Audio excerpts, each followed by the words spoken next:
Lah buat kaos saja kalau 10.000 sudah 750 juta itu baru kaos. Belum nanti spanduknya, iya kan? Belum nanti ngumpulkan orang, belum saksinya. Jadi kalau kira-kira 1-2 miliar dia keluar. Nah padahal kalau kita bantu, kan 300 juta kan? Bahasanya walaupun kurang promosi insya Allah bisa jadi, asalkan mikir rakyat gitu loh. Terus saya bicara, maaf, murah-murah. Lah anggota DPR DKI itu setiap bulan gaji nenek bengeknya itu setiap bulan dapat 100 juta. Lah kalau 5 tahun kan dapat 6 miliar. Lah kuat 200 juta insya Allah pasti jadi. Ya murah lah, insya Allah. Menurut kalau saya, umpama yang datang ke sini saya bantu mikirin rakyat, itu sama dengan saya mikirin rakyat. Wali kota se-Indonesia bahasanya semua itu datang ke saya untuk saya bantu ternyata jadi semuanya. Dan dia kan mikirin rakyat, sebelumnya kan ada tesnya, tes spiritual.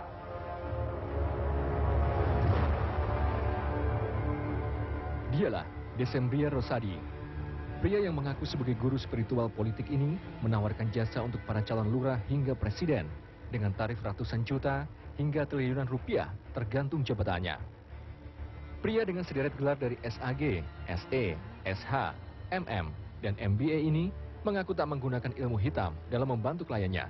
Namun, dengan pendekatan agama dan garansi fantastis, 100% kliennya akan lolos terpilih. Fenomena dukun politik jelang pemilu 2014 memang semakin menjadi. Di sisi yang lain, peristiwa ini dianggap sebagai kurangnya kepercayaan diri para caleg yang akan berlaga sehingga harus meminta bantuan klinik dari para dukun politik. Selain itu, para caleg yang percaya dengan jimat dan mantra-mantra dinilai telah melakukan perbuatan musyrik yang bertentangan dengan nilai-nilai agama. Kalau dia menang karena dia juga meminta bantuan konsultasi paranormal, akhirnya dia akan percaya pada hal-hal yang sifatnya non-agamais begitu. Dan ini yang menurut saya akhirnya kedepannya malah menjadi berbahaya untuk orang itu sendiri karena bisa jadi dia tidak percaya Tuhan nanti.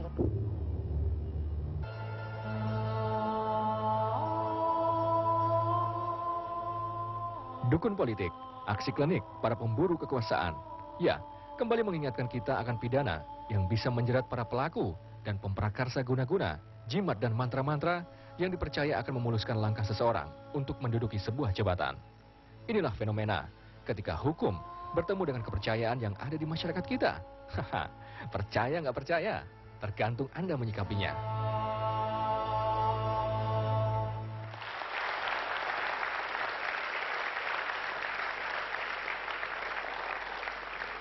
Selamat malam, Anda menyaksikan debat saya Alfito Dinova Gintings, dan malam hari ini kita akan berbicara tentang kontroversi fenomena, praktek, klinik, atau sesuatu yang di luar nalar, logika, metafisik katakanlah untuk mengantarkan seseorang ke panggung politik untuk menjadi pejabat publik. Luar biasa, Indonesia sekarang memang fenomena menjadi sesuatu di ranah politik menjadi impian banyak orang, dan berbagai cara ditempuh, salah satunya adalah dengan menggunakan sesuatu yang mungkin tidak bisa dinalar dengan akal sehat. Saya mau ke Pak Rosyadi dulu. Seperti yang sudah kita hadirkan di selembaran yang saya pegang ini adalah semacam advertorial Anda ya. Anda ingin jadi anggota DPD, DPRD RI, seluruh Indonesia, atau wali kota maupun gubernur, bahkan presiden, Anda bisa menyiapkan jasa ini. DPRD, DPRD tingkat 1, tingkat 2, DPR, DPD, wali kota, bahkan lurah, gitu ya. Insya Allah. Jaminannya apa, Pak Rosadi? Jaminannya insya Allah jadi. Jadi? Jadi. Kalau nggak jadi? Nggak ada nggak jadi. Nggak ada yang nggak jadi? Nggak ada nggak jadi. Mekanismenya gimana? Kalau saya caleg nih, saya datang ke Anda, ya, apa yang saya lakukan? Ada dua. Yang pertama, kalau kita bicara duit, tapi nggak utama. Jadi maaf, saya minta maaf. Siapapun yang bayar jadi. Itu bicara duit. Siapapun yang bayar jadi? Yang bayar ke saya jadi. Berarti nggak perlu ada kerja politik dong? Nggak. Buat calon politisi ini nggak perlu datang ke konstituen nanya masalah Anda apa. Kalau misalnya saya menang, saya akan insya Allah tanpa promosi itu jadi. Tinggal percaya atau tidak. Saya bayar dulu atau? Ya bayar belakang, tapi ada aturannya nanti. Setelah dilatih baru bayar, kan enak. Pakai bunga nggak? Nggak ada bunga lah, ngapain? Ya? Bunga kan bagi haram. Hasil? Nggak ada. Luar biasa. Sudah ada contoh-contoh yang Anda loloskan sebagai calon? Ya banyak, artinya Sampai tingkat apa? Nggak usah sebut nama deh. sampai tingkat gubernur. Gubernur di Indonesia. Mungkin presiden juga iya, tapi nggak perlu disebut. Presiden kita. Setelah reformasi ini ya, kalau Pak Harto kan nggak mungkin 32 tahun. Anda nggak bisa masuk di Ya tengah. Gitu. maksudnya saya pernah bantu begitu aja. Setelah era reformasi ini. Ya spiritual. Oke. Pak Sunarto, saya mau tanya ke Anda dulu. Ini fenomena Pak Rosadi ini bagaimana Anda melihatnya? Ya ini fenomena zaman edan ya seperti ini. Ya. Silakan. Banyak orang yang terlalu percaya pada orang. Kita harus kritisin. Siapa yang mudah percaya mudah dibohongin. Ini maaf ya Mas ya. Orang kan bisa iklan ya Mas ya. Iklan itu biasanya indah kabar daripada rupa. Iya. Makanya dari ditinjau dari sininya aja, insya Allah 100%. Ini sudah nonsen Mas. Iya. Dan ini juga kata-kata untuk memberikan pemaafan. Nah sekarang Kata insya Allah itu hanya Tuhan. sekarang Anak kecil pun juga bisa sebentar. mengatakan insya Allah Sebentar. jadi. Gitu Sekarang ya. begini Bapak kumpulkan aja 100 caleg. Kalau kita buktikan jadi semua, terus Bapak bagaimana? Kan tinggal saya balik. Kalau 100 caleg, Bapak kumpulkan, insya Allah jadi semua. Terus bagaimana jawaban Bapak? Enggak, tapi pertanyaan Iya. saya... Lah iya. Gini, Lah iya. iya dalam pengertian ya itu saya nggak trust dulu Mas. Nah, nggak apa-apa Karena itu. nggak ada obat yang bisa menyembuhkan 100 Ya. macam Jadi penyakit. begini, Begitu nanti juga. kita terangkan caranya bagaimana. Ya. Kan begitu kok bisa jadi. Ya. Jadi kalau orang maaf, jangan, saya orang Surabaya, saya minta maaf ya. Kadang-kadang ngomong kan kadang-kadang nyinggung perasaan, tapi maksudnya nggak begitu kan. Jadi kalau orang Di sini banyak kok yang ngomong menyinggung perasaan, nggak apa-apa. Iya. Kalau soalnya dibatas... Jadi bahasanya begini, kalau andai kata kita dicaci maki dihina, karena ilmunya belum sampai ke sana, jadi susah saya ngomong kan gitu. Mas, kalau Ya, dicaci maaf, maki, biarin saya aja. maaf, sama kayak tukang sulap itu ya. Itu kalau Ya. kita nggak tahu caranya kan, ya kan? Wah luar biasa. Setelah dibuka rahasianya cuma gitu aja, aku juga bisa. Paham ya maksudnya? Tapi Ya? pertanyaan saya begini, Iya. Pak Rosadi. Ya. Pak Rosadi. Ya. Cita-cita kita untuk mendirikan negara ini supaya semuanya sejahtera gitu. Ya. Karena itu ada politisi yang ngurusin urusan Ya. kebangsaan.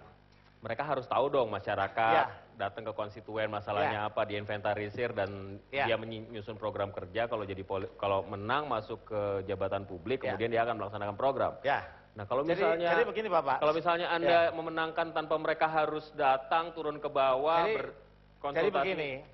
Jadi kalau bicara duit serupiah pun, duit saya nggak makan. Tapi terserah orang nilai ya. Dari duit itu, walaupun 1 triliun serupiah pun saya nggak makan.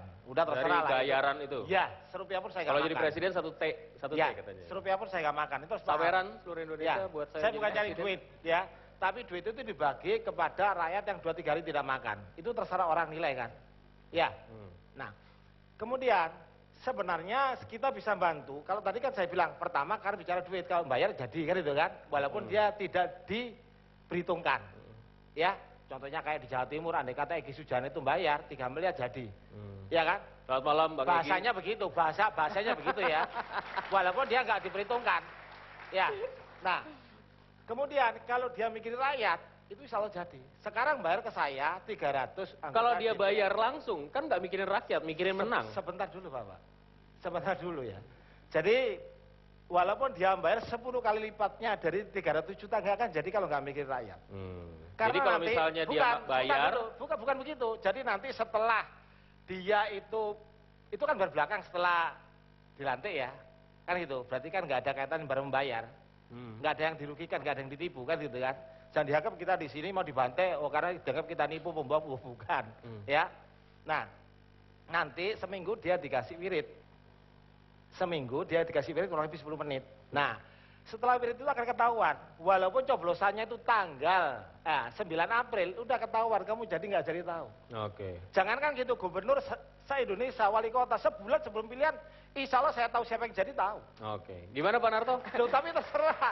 Itu Gimana, kan Pak? hanya orang. Kalau tanpa insya Allah berani nggak? Tanpa Sebentar insya Bapak, Allah. saya orang Islam, saya cerita sedikit. Ya, saya minta maaf supaya orang Islam itu paham. Jangan meninggalkan insya Allah, sekedar tahu. Nah, itu hak Bapak, ya kan? Begini cerita sedikit, tapi maaf, ini menyangkut Sebentar, nabi. saya Mas, potong. Mas, Kenapa? ya. Kenapa dengan kata itu? Kata insya Allah itu hanya Tuhan. Semuanya atas izin Tuhan. Kalau seandainya nggak jadi pun ya itu juga kehendak Tuhan. Berarti nggak diizinkan Tuhan. Anak kecil pun juga bisa. Tapi bagaimana kalau seandainya, bagaimana kalau seandainya saya utang duit Mas, kemudian Mas minggu depan saya kembalikan, insya Allah. Ya, sebentar Bapak, saya tak bicara insya Allah supaya kita paham insya Allah. Jadi begini, cerita sedikit. Zaman Nabi Sulaiman, maaf. Sebentar Pak, saya potong aja. Karena itu penting masalahnya. Iya, sebentar. Penjelasan soal insya Allah itu nanti ditahan dulu. Tapi pertanyaan saya begini, yang Anda permasalahkan kata-kata insya Allah itu, atau sebenarnya Anda meragukan praktek yang dilaksanakan oleh Pak Rosyadi ini? Pertama meragukan. Meragukannya di mana? Karena kata-kata itu bahwa dengan adanya pasti jadi. Dan semua jadi. Itu tidak mungkin. Kalau seandainya ada 700 orang yang datang bayar semua, bagaimana nggak jadi? Perhitungan loh ya, konstruk pemikirannya nggak begitu Bapak, nggak begitu. Itu kan pikirannya Bapak, bukan pikiran kita. Nah, bentar, saya terangkan insya Allah dulu ya. Sebelum nanti insya Allah itu atau apa berlalu. Jadi orang Islam itu nggak boleh meninggalkan insya Allah. Perkara mengucapkan insya Allah itu dipermainkan, itu dosa tanggung sendiri. Umpama niat nggak datang tapi bicara insya Allah, itu kan berarti salahnya sendiri. Maaf ya.